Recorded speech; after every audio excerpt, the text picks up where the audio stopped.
네. 자, 부가가치세 15페이지 2번 문제. 다음 중 간이과세자에 해당하는 자는 1번 변호사업을 영위하는 자는요. 전문 서비스업이기 때문에 간이과세자가 될 수 없는 업종입니다. 다음 2번 양복점. 네, 양복점은 간이과세자 대상이 되지요. 양복점을 영위하는 개인사업자로서 직전년도 공급대가가 7천만 원이다. 그러면 8천만 원 이하에 해당이 되죠. 네, 2번 해당되고요. 3번 음식점을 영위하는 개인사업자. 네, 간이과세자 될 수 있습니다. 그런데 직전년도 공급대가가 9천만 원인 자니까 8천만 원을 초과했죠. 그래서 안 되고 4번에 재생용 재료 수집 및 판매업을 영위하는 법인사업자. 법인사업자는 직전년도 공급대가가 아무리 작더라도 간이과세자가 절대로 될 수 없습니다. 개인사업자 중에서 직전년도에 공급대가가 8천만 원 미만, 8천만 원 이하인 자를 우리가 그 간이과세자로 보는 겁니다. 법인은 안 되죠. 그래서 2번이래. 2번은 답이 2번이다. 자, 그러면 이제 부가가치세 문제 다 풀어봤네요. 다음은 이제 소득세 문제 풀어보도록 하겠습니다. 자, 소득세 문제. 소득세 문제는 우리가 이제 뭐죠? FAT 1급을 할 때 부가가치세나 재무회계 문제는 많이 풀어봤기 때문에 한 페이지에서 하나씩만 풀었는데 소득세 문제는 우리가 TAT 2급에서 처음이거든요. 그래서 이번에는 한 페이지에 2개씩 풀어보도록 하겠습니다. 자, 그래서 2번 한번 풀어보고 그 옆에 줄에서 또 하나 풀어보고 합시다. 자, 2번 보겠습니다. 다음 중 소득세에 대한 설명으로 옳지 않은 것은 1번 퇴직소득과 양도소득은 종합소득에 포함되지 아니한다. 그렇죠? 예, 종합소득에 포함되지 않고 이것은 분류과세에 되는 소득세죠. 1번 맞았습니다. 2번 일용근로소득은 종합과세와 분리과세를 선택할 수가 있다. 틀렸죠? 예, 답은 2번입니다. 일용근로소득은 언제나 즉 무조건 분리과세입니다. 무조건 분리과세지 종합과세를 선택할 수가 없어요. 그래서 2번이 틀렸고 3, 4번 맞았으니까 읽어봅시다. 출자 공동사업자의 배당소득은 종합과세한다. 출자 공동사업자의 배당 종합과세 맞습니다. 그 다음에 4번 사적연금소득이 연 1200만원 이하인 경우에는 종합과세와 분리과세를 선택할 수가 있다. 네, 연금소득에서 우리 배웠죠? 사적연금은 연간 1200만원 이하인 경우 선택할 수가 있습니다. 2번이 틀렸다. 일용근로소득은 기억하세요. 무조건 분리과세. 다음 그 옆에 있는 7번 문제 한번 풀어볼까요? 7번.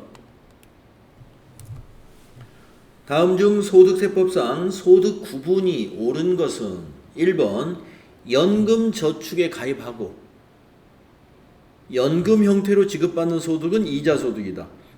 연금소득이죠. 연금 형태로 받으니까. 틀렸고 2번 곡물재배업으로부터 발생하는 소득은 사업소득이다. 비과세죠. 비과세. 다음에 3번 직장공제의 초과반환금은 근로소득이다. 네, 직장공제의 초과반환금 근로소득 맞습니다. 네. 다음에 4번 지역권 및 지상권을 설정하거나 대여하고 받는 금품은 기타 소득이다. 지역권이나 지상권 설정하는데 공익사업과 관련해서 하는 경우에요. 그럼 맞는데 근데 이게 공익사업이라는 말이 앞에 없기 때문에 이건 사업소득이라고 봐야 되겠네요. 지역권이나 지상권을 설정했다 라고 하면은 사업 이거는 공익사업과 관련된 것에 한해서 기타 소득이니까. 네, 7번은 3번. 한번 답지 한번 볼까요?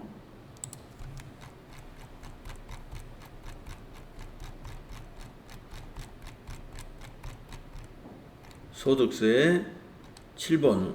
허허.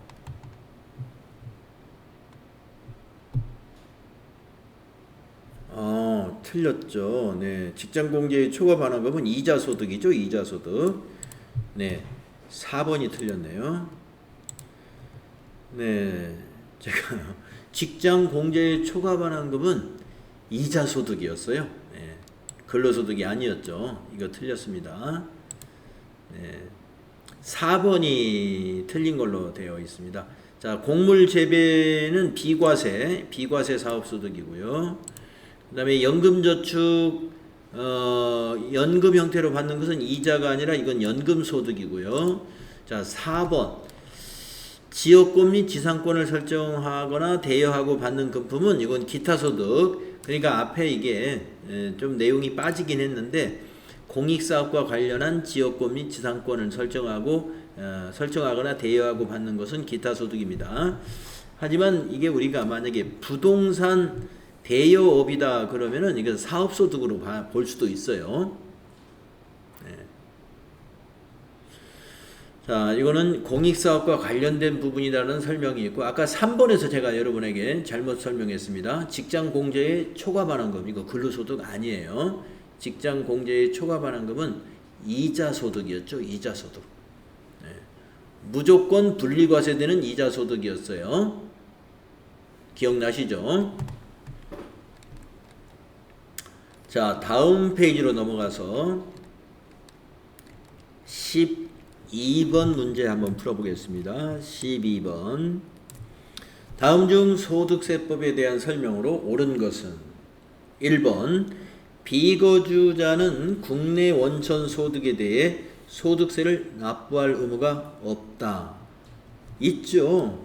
비거주자는 국외 원천 소득에 대해서는 납부할 의무가 없지만 국내 원천 소득에 대해서는 과세를 하기 때문에 납부할 의무가 있습니다. 틀렸고. 2번. 소득 재분배 기능을 위해 누진세율 제도를 채택하고 있다. 네, 소득세법은 누진세율을 줍니다. 누진세율이 뭐냐면은 소득이 과세 표준이 높아질수록 높은 세율을 적용하죠. 그래서 그거는 우리가 소득 재분배 기능을 위한 거라고 볼 수 있어요. 그래서 2번이 옳다. 그러면 3번을 볼까요? 순자산을 증가시킨 모든 소득에 대해 과세하는 포괄주의 과세 방식을 채택하고 있다. 그러지 않습니다. 순자산 증가에 대한 것을 과세하는 것이 아니라 열거주의를 채택한다고 그랬죠? 우리가. 그래서 소득 원천설을 채택하고 있는 겁니다. 그래서 3번 틀렸습니다. 포괄주의가 아니라, 물론 유형별 포괄주의는 있어요. 유형별 포괄주의가 있을 뿐이지 순자산 증가설은 아니다 이거예요. 순자산 증가설로 소득세를 과세한다는 건 뭐냐면은 개인별로 만약에 A라는 사람이 있다. A라는 사람의 순자산 재산신고라고 보시면 돼요. 자산이 2022년도에 4억 자산이 있었어요. A라는 사람 22년도에 5월 달에. 그런데 같은 A라는 사람이 2023년 5월에 재산 신고를 해보니까 6억이 됐어요. 6억. 그러면 2억이 증가했죠. 이와 같이 자산이 증가한 부분을 과세하는 거. 이런 소득세 징수 과세 방법을 우리가 순자산 증가설이라고 그래요. 그러나 우리나라가 채택하는 소득세는 열거주의 소득 원천설에 의한 것입니다. 그래서 포괄주의가 아니고 열거주의 소득 원천설 그리고 유형별 포괄주의라는 것이죠. 그래서 3번 틀렸습니다. 4번 퇴직소득은 종합과세 대상 소득으로 다른 소득과 합산하여 종합과세한다. 퇴직소득과 양도소득은 분류과세한다 그랬죠? 분류과세. 그래서 틀렸습니다. 그래서 옳은 것은 2번이 옳다. 다음 그 옆에 16번 문제 풀어봅니다. 다음 중 종합소득세 확정신고 납부와 관련된 내용으로 옳지 않은 것은 1번 과세표준이 없거나 결손 시에는 신고 의무가 면제된다. 결손이라고 하더라도 신고를 해야 결손인지 알겠죠? 과세관청에서. 틀렸습니다. 옳지 않은 것은 1번입니다. 그러면 2, 3, 4 맞는 건지 읽어볼게요. 일용근로소득만 있는 자는 과세표준 확정신고를 하지 않아도 된다. 그렇죠. 아까 일용근로자는 무조건 분리과세이기 때문에 과세표준 확정신고라는 것은 5월 달에 하는 종합소득세 신고를 말하는 거예요. 그렇기 때문에 과세표준 확정신고를 안 합니다. 일용근로자는 원천징수로서 의무가 종결되죠. 다음에 3번 과세표준 확정신고 기한은 다음 연도 5월 1일에서 5월 31일까지이다. 성실신고 대상자는 6월 30일까지이다. 예, 맞습니다. 4번 납부할 세액이 1천만 원을 초과하는 경우에는 납부 기한 경과 후 2개월 이내에 분납할 수 있다. 네, 우리 소득세는 분납제도가 있어요. 납부세액이 1,000만 원을 초과하는 경우에 그 초과한 금액에 대해서 분납을 할 수 있습니다. 1,000만 원은 일단 내야 돼요. 1,000만 원까지는. 1,000만 원까지는 일단 내고 1,000만 원 초과된 금액을 2개월 이내로 분납해서 낼 수 있습니다. 네, 나머지 다 맞는 거예요. 그래서 1번이 틀린 거죠. 결손 시에도 신고는 해야 된다.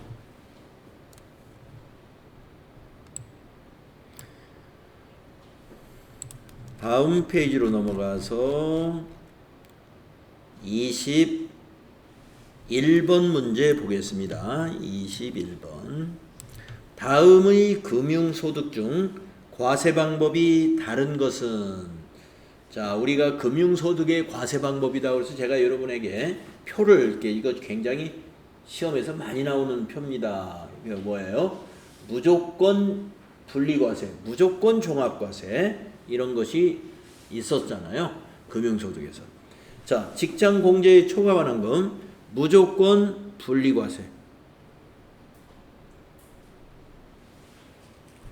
비실명 금융소득 무조건 분리과세. 두 개 같아요. 민사 집행법에 따라 법원에 납부한 보증금 이자소득 무조건 분리과세. 출자 공동사업자의 배당소득 무조건 종합과세. 이것은 무조건 종합과세. 그래서 과세 방법이 4번이 다르죠. 자, 요런 문제를 여러분이 이제 혼자 공부하실 때 만나면은 몇 페이지를 피고 이 문제를 답을 찾을 수 있냐면 113페이지. 우리 교재 113페이지에 이자소득 등에 대한 종합과세라는 표가 있습니다. 예, 거기 보시면 지금 여기 보기 1, 2, 3에 나와 있는 게 그 무조건 분리과세의 비실명 이자소득과 배당소득, 직장공제의 초과반환금, 법원 보관금의 이자소득 쭈르륵 나오죠. 예, 무조건 분리과세가 이제 하나 더 있는데 조세특례법상의 이자와 배당소득이 무조건 분리과세입니다. 그 다음에 무조건 종합과세, 아까 출자공동사업자의 배당소득 거기 나오죠. 그 다음에 원천징수 되지 않은 금융소득이 무조건 종합과세입니다. 그래서 1번부터 3번은 무조건 분리과세, 4번은 무조건 종합과세, 이렇게 되겠다. 자, 그러면 그 옆으로 가서 25번을 또 풀어봅니다. 다음 중 소득세법상 금융소득에 대한 설명으로 옳지 않은 것은 1번 직장 공제외 초과 반환금은 무조건 분리과세 대상이다. 맞았죠? 2번 이자 소득과 배당 소득은 필요 경비가 인정되지 않는다. 맞았죠? 3번 외국 법인으로부터 받은 원천징수 대상이 아닌 현금 배당은 조건부 종합과세 대상이다. 틀렸네요. 원천징수 되지 않은 원천징수 외국에서 원천징수 되지 않은 것은 무조건 종합과세해야 돼요. 조건부가 아니고 원천징수 외국에서 원천징수 되지 않았다. 그러면 국내에서 과세해야 되니까 무조건 종합과세 대상이 돼야죠. 3번이 틀렸다. 4번 은행 정기적금 이자 수령액이 연간 2천만 원을 초과하는 경우는 종합과세 대상이다. 그렇죠? 무조건 종합과세와 조건부 종합과세가 2천만 원을 초과하면은 그것은 종합과세고 2천만 원까지는 분리과세를 선택할 수 있다 했죠. 그래서 옳지 않은 것은 3번이었습니다. 자, 다음 페이지로 넘어가서 4페이지 29번 보도록 하겠습니다. 29번 다음 중 소득세법상 사업소득에 대한 설명으로 옳지 않은 것은 사업소득 1번 논밭을 작물 생산에 이용하게 함으로써 발생하는 소득은 비과세 맞죠? 비과세 사업소득. 다음 2번 사업소득 중 연말정산 대상 사업소득은 분리과세 대상이다. 연말정산 대상 사업소득도 우리가 종합과세 됩니다. 2번이 잘못됐습니다. 3번 부동산 임대업은 사업소득에 해당하나 지역권 또는 지상권을 설정되어 함으로써 발생하는 소득은 기타 소득이다. 네, 맞습니다. 다음 4번 사업소득 중 원천징수 대상인 의료 보건 용역의 소득세 원천징수 세율은 수입금액의 3%이다. 네, 사업소득의 원천징수에서 의료 보건 용역의 원천징수 세율 3%, 또 면세 용역을 제공하는 자의 사업소득 원천징수 세율이 3% 똑같았습니다. 네, 4번 맞죠? 자, 옳지 않은 거 2번이었습니다.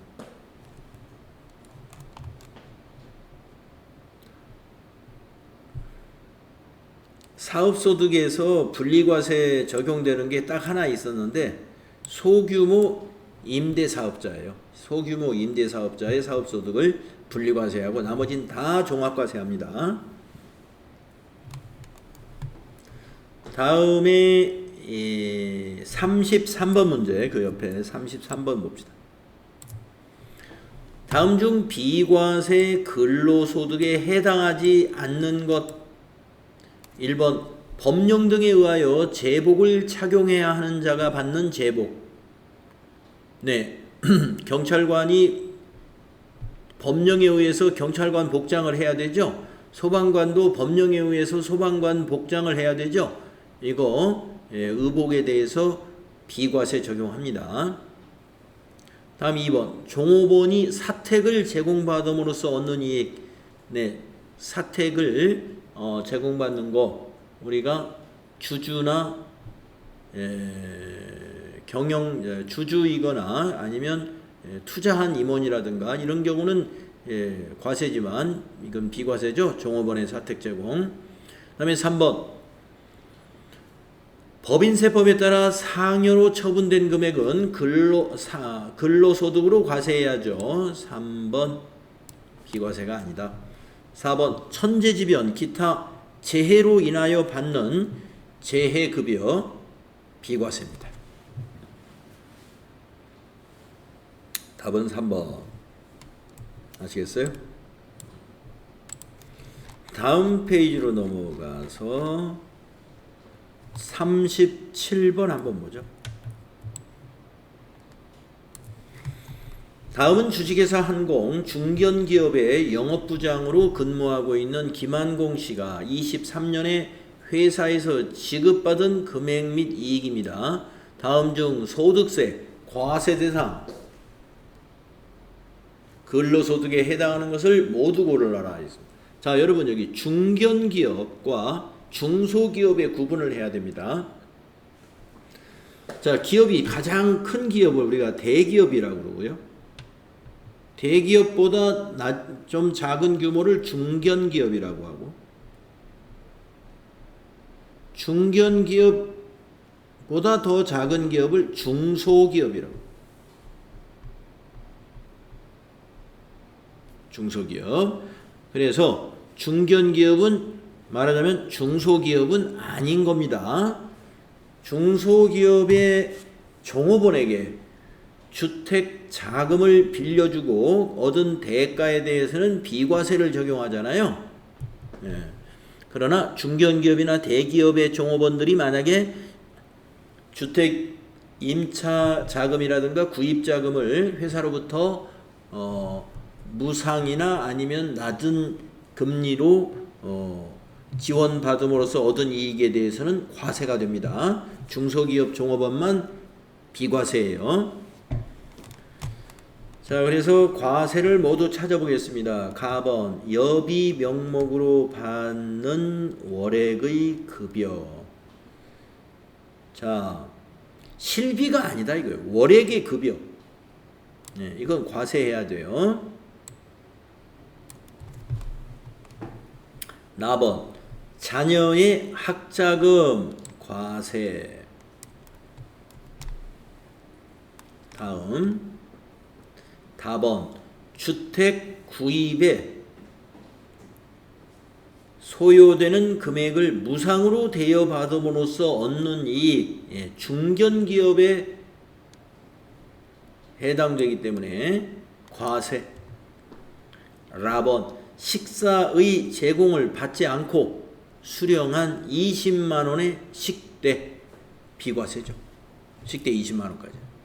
그래서 가나다 3번이 과세 대상 근로소득이 되겠습니다.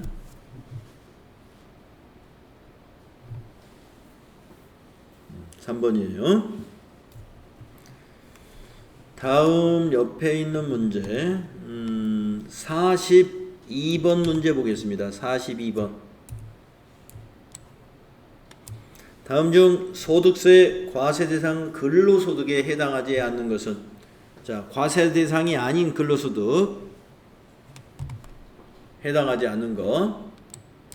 사용인이 사택을 제공받음으로써 얻는 이익입니다. 그랬어요. 네, 사택을 제공받는 건 비과세. 연 또는 월 단위로 받는 여비 과세. 이건 과세. 법인세에 따라 상여로 처분된 금액 과세. 근로 제공의 대가로 받은 주식 매수 선택권을 근로 중 행사하여 얻은 이익 근로소득으로 과세. 그래서 1번이 과세가 아닙니다. 사택을 제공받음으로써 얻는 이익이다.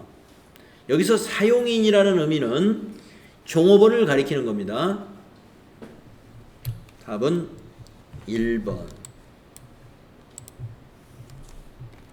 다음 페이지로 가서요. 46번 문제 풀어보겠습니다. 46번. 다음 자료를 토대로 주식회사 한공에 근무하는 김한공 씨 총 급여액을 계산하면 얼마냐? 비과세를 뺀 것이 총 급여라고 그랬죠. 과세만 더하면 됩니다. 가번, 기본급, 주유수당 포함, 네, 총급여에 포함됩니다.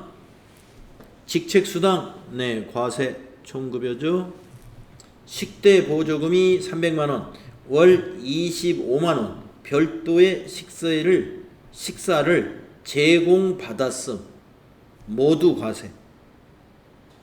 네, 300만원이 과세예요. 식사 제공받으면서 월 25만원 받았으니까.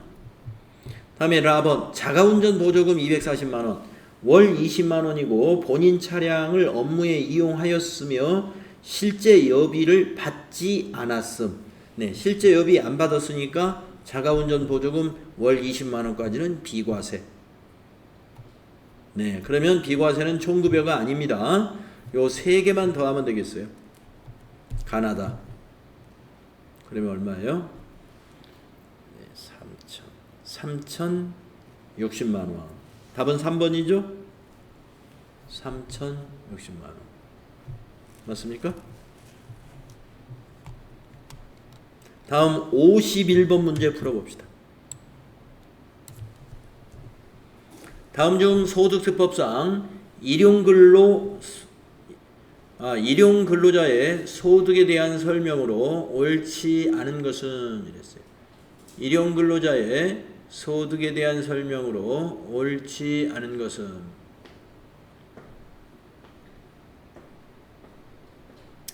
자, 1번 일용근로자의 근로소득이 1일 15만 원 이하인 경우 부담할 소득세는 없죠. 왜냐하면 일용근로자는 소득공제액이 하루에 15만 원이에요.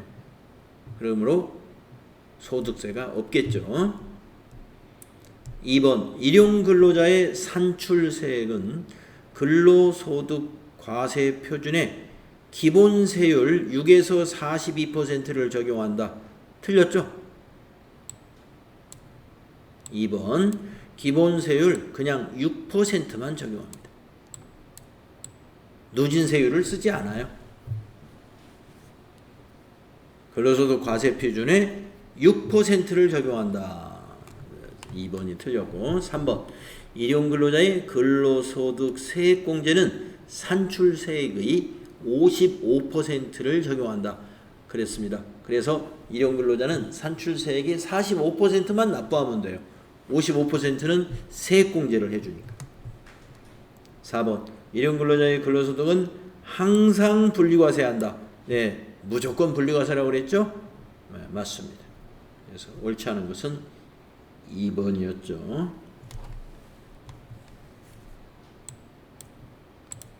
다음 페이지로 가서 55번을 풀어보겠습니다. 다음 중 연금소득에 대한 설명으로 옳지 않은 것은 1번 연금계좌에서 연금 수령하는 경우에 연금소득은 연금 수령한 날이 수입시기가 된다. 공적연금하고 사적연금이 좀 차이가 있는데, 그쵸? 공적연금은 약정에 의해서 받기로 한 날이고, 사적연금은 연금 계좌니까 사적연금이라고 봐야 되겠네. 네, 수령한 날 맞습니다. 옳지 않아. 다음에 2번 연금소득 공제액이 900만 원을 초과하는 경우는 900만 원을 공제한다. 맞습니다. 우리가 연금소득 공제 한도가 연간 900만 원이에요. 맞습니다.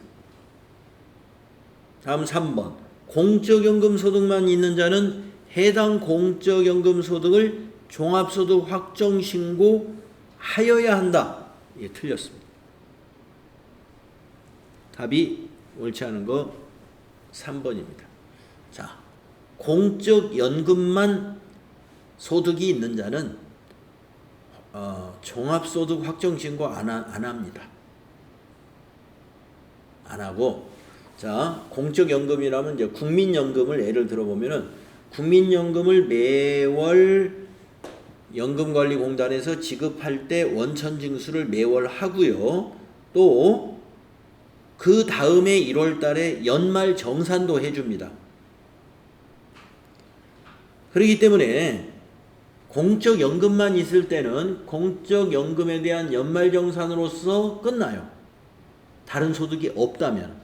네, 그래서 3번 틀렸습니다. 공적연금만 있는 경우는 종합소득 확정신고 없습니다. 그러면 4번은 맞았는지 볼게요. 산업재해 보상보험법에 따라 받는 각종 연금은 비과세 연금소득에 해당한다. 네, 여러분 비과세 연금소득이 보면 우리 그 재해 보험이라든가 그 다음에 지금 여기 나오는 산업재해 보상보험법에 따른 연금이라든가 그 연금을 만약에 배우자가 사망을 하면 그 다른 배우자가 받는 거, 그걸 무슨 연금? 유족연금이라고 그러죠. 이런 유족연금이라든가 이런 건 비과세입니다. 그래서 4번도 비과세. 산업재해 보상법에 따른 연금 비과세 맞아요. 자, 55번 3번이 틀렸어요.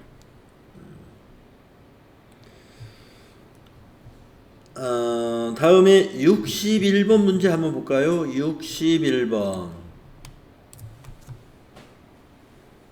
다음의 기타 소득 중 최소한 총수익 금액의 80%를 필요 경비로 인정하는 것은 뇌물. 네, 뇌물은 필요 경비 인정 안 합니다.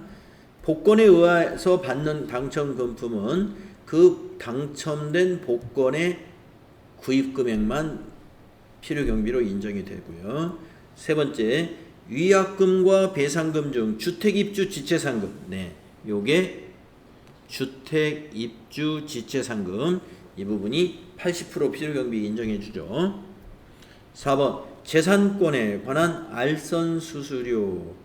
네, 재산권에 관한 알선 수수료 이거 실제 필요 경비만 인정이 됩니다. 자, 그래서 3번입니다. 여기 80%가 두 가지 있었는데 기억나시죠? 주택 입주 지체 상금하고 하나는 그 주무관청이, 그러니까 공익 기관이 주무관청의 승인을 받아서 개최한 대회의 상금, 그 상금을 수령한 자는 기타 소득으로 과세를 하는데 필요경비를 80% 인정하는 거였어요. 그것과 주택 입주 지체 상금이었죠. 답이 3번. 다음 페이지로 가서 65번 문제 볼까요?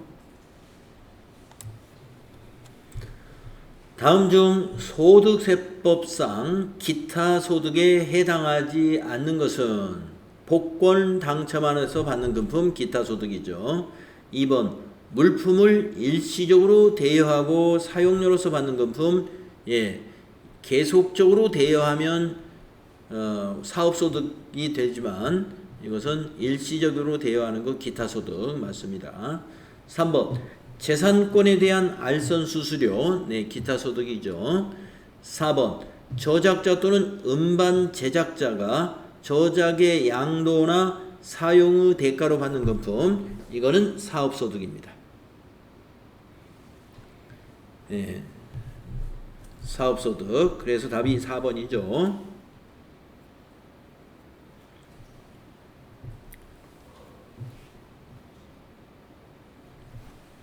다음에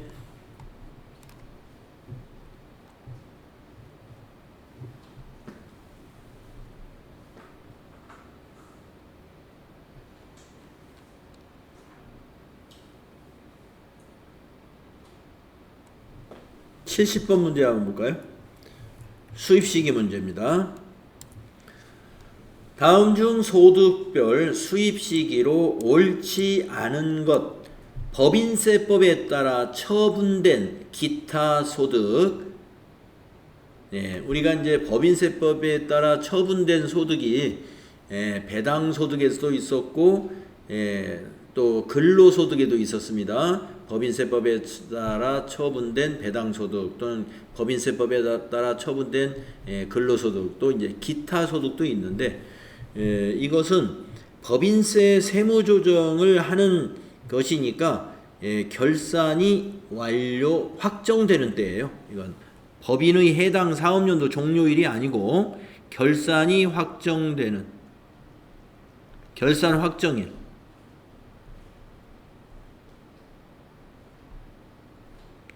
그래서 1번이 틀렸습니다. 나머지 3개 맞았을 거예요. 무기명 주식의 배당은 지급받은 날. 만약에 기명 주식이다 그러면 받기로 한 날. 주식에는 기명주식이 있나요? 채권에는 기명채권이 있죠. 네, 그래서 기명채권의 이자를 받는 경우에 받기로 한 날, 무기명채권은 지급받은 날 그랬죠. 그 다음에 3번 사적연금소득은 연금을 수령한 날이고 공적연금소득은 지급받기로 한 날입니다. 네, 3번 맞았고 4번 보통예금의 이자 네, 지급받는 날 맞습니다. 네, 70번은 1번이 옳지 않다. 자, 다음 페이지로 넘어가서 종합소득 공제 및 세액공제 문제에서 2번 한번 보겠습니다. 2번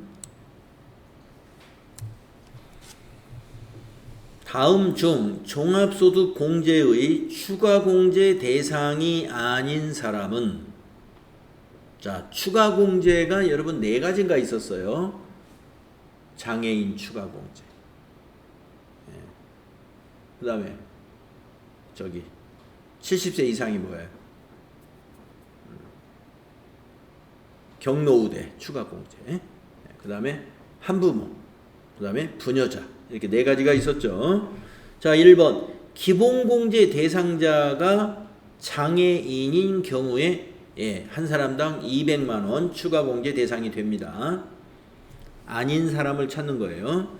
다음 2번 기본공제 대상자가 70세 이상인 경우 이게 바로 경로우대 추가공제 해당되죠. 다음에 3번 본인이 배우자가 있는 여성인 경우 연간 종합소득 금액 3천만원 이하에 해당되는 경우에 배우자가 있는 여성이다 그러면은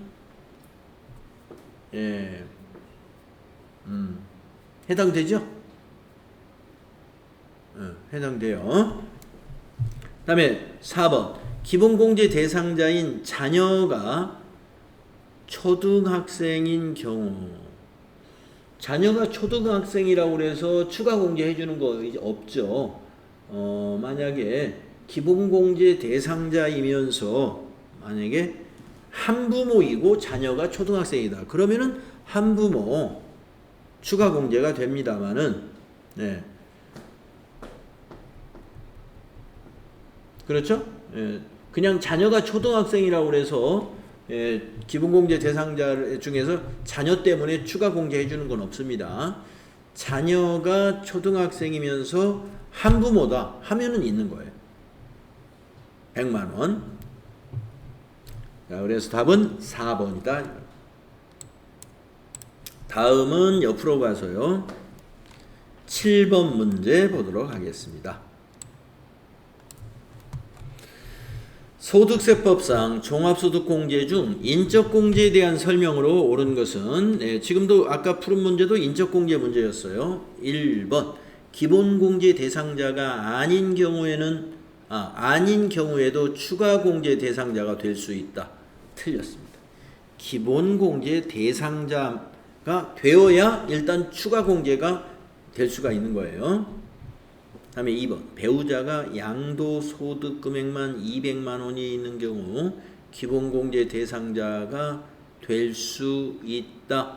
네, 우리가 이 소득 금액이 100만원 이하이어야 되잖아요.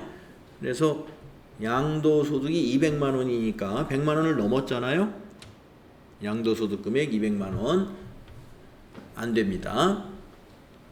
소득 때문에 인적공제에 해당이 안 돼요. 다음 3번 해당 과세기간 중 20세가 된 직계 비속 그러니까 20살 20세 이하에 해당되죠. 그러니까 기본공제 대상자가 될 수 있다. 3번 맞습니다. 20세 이하는 기본공제 대상자니까. 다음에 4번 기본공제 대상자가 장애인인 경우 100만원을 추가로 공제한다. 100만원이 아니고 200만원 추가 공제죠. 장애인 추가 공제는 200만원. 그래서 4번도 틀렸습니다. 옳은 것은 3번이었다. 자, 다음 페이지로 가서 11번 문제 보겠습니다. 다음 중 소득세법상 종합소득 공제에 대한 설명으로 옳지 않은 것은 1번 장애인은 기본공제 적용 시 나이 제한을 받지 않는다. 장애인은 나이 제한은 없어요. 소득만 제한이 있습니다. 1번 맞았어요. 2번 입양자와 그 배우자 모두 장애인이면 그 배우자도 기본공제 대상 부양가족이 될 수 있다. 자, 입양자라는 것은 직계 비속입니다. 예, 직계 비속의 경우에 이 경우가 해당이 됩니다. 직계 비속의 경우에 입양자가 자녀잖아요. 자녀와 그 자녀의 배우자도 모두 장애인이면 그 배우자 사위나 며느리가 되겠죠. 사위나 며느리도 기본공제 대상자가 될 수 있습니다. 2번도 맞았어요. 다음 3번 사업소득 금액 50만원과 근로소득 금액 일용직이 아닌 60만원이 있는 배우자에 대해서는 배우자 공제를 받을 수 있다. 자, 소득 금액이 어떻게 되는지 보세요. 사업소득 금액이 50만원이 있고 근로소득 금액이 60만원이 있으므로 두 개를 더하면 110만원이 됐죠. 100만원 넘었어요. 그래서 배우자 인적공제 못 받습니다. 다음에 4번 공제 대상 부양가족이 있고 종합소득 금액이 연간 3천만원 이하인 배우자가 없는 여성 세대주는 부녀자 공제를 받을 수 있다. 공제 대상 부양가족이 있고 종합소득 금액이 연간 3천만원 이하인 배우자가 없는 여성 세대주는 부녀자 공제 받을 수 있죠. 그럼 뭐가 틀린 거죠? 장애인은 나이 제한을 받지 않는다. 맞았고 입양자, 배우자, 장애인이면 입양자와 그 배우자 모두 장애인이면 그 배우자 기본공제. 여러분 답지 한번 보세요. 뭐가 틀렸어요?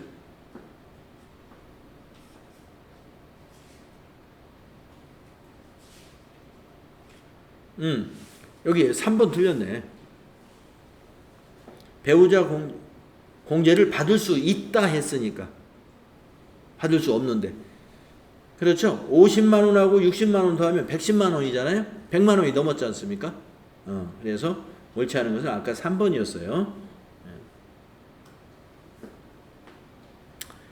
자, 그 다음에 그 옆으로 가서 15번 문제도 해보겠습니다.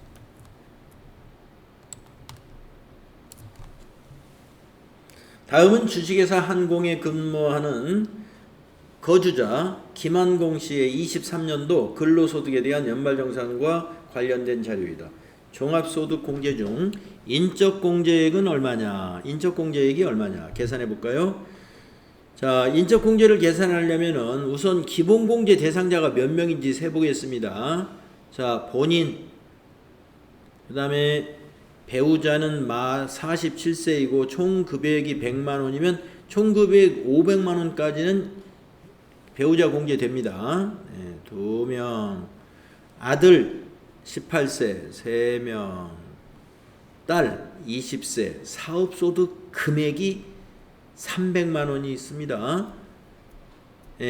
사업소득 금액이 100만원을 넘었으므로 딸은 기본공제 대상자가 안 됩니다. 장애인도 나이는 안 보지만 소득을 보기 때문에 안 돼요. 모친, 소득 없는 모친 됩니다. 자, 그러면 기본공제 대상자가 4명이죠. 4명 곱하기 1명당 150만원이죠. 그러면 기본공제 금액은 600만원이죠. 거기다가 플러스 추가공제. 자, 추가공제는 본인은 추가공제 있나요? 49세 장애 없으니까 없고, 배우자는 있나요?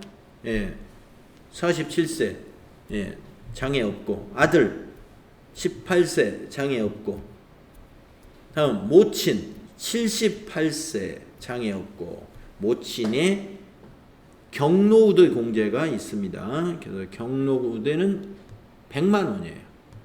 한 명이니까 100만 원. 자, 이거 더하면 700이죠.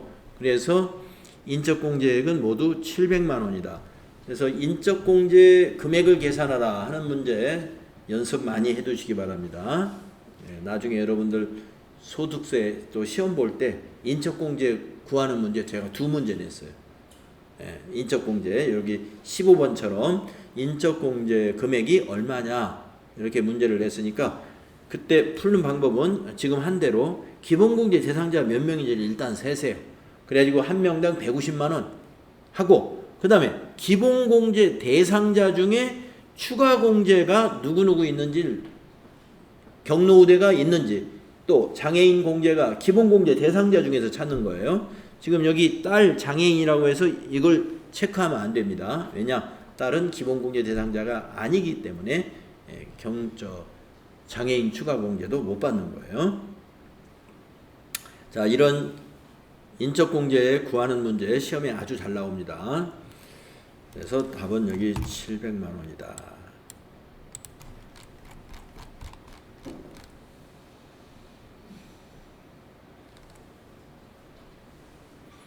자, 좀 쉬었다가 다음 시간에 여기 페이지로는 우리 소득세 11페이지서부터는 다음 시간에 풀어보도록 하겠습니다.